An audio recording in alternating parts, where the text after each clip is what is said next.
আসসালামু আলাইকুম এভরিওয়ান, শুভ সকাল। সবাই কেমন আছেন? আশা করি সবাই ভালো আছেন। তো ব্যস্ততার কারণে ছাদে ওঠা হয় না। যখনই উঠি মাঝে মধ্যে সকালে উঠি।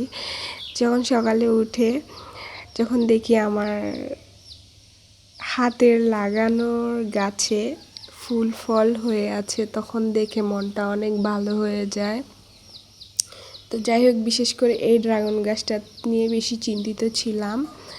যাক, আলহামদুলিল্লাহ আমার ড্রাগন গাছে ফুল আসছে, কারণ এটাতে ফুল আসতো না, ভাবছিলাম কেটে ফেলবো। যাই হোক, ফুল আসছে।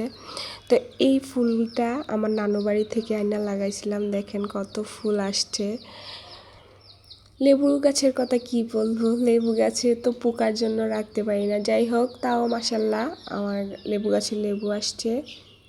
আসলে একটা কথা আছে না, অবহেলার জিনিস সবসময় আমরা যে জিনিসটাকে অবহেলা করব, এই জিনিসটাই দিন শেষে আমাদের কাজে আসে। তো এই কথাটা কেন বললাম, এই জবা গাছটা হচ্ছে আমি রাস্তায় পেয়েছিলাম, এটাকে হয়তোবা কেউ ফালাই দিছে, মানে শিকড় ছিল, মাটি ছিল না, তো এটা পাতাও ছিল না। দেখেন আমি এটা কুড়িয়া পাইছি, পাই আইনা লাগাইছি, দেখেন আজকে এটা কত সুন্দর হয়েছে আর কত ফুল দিছে।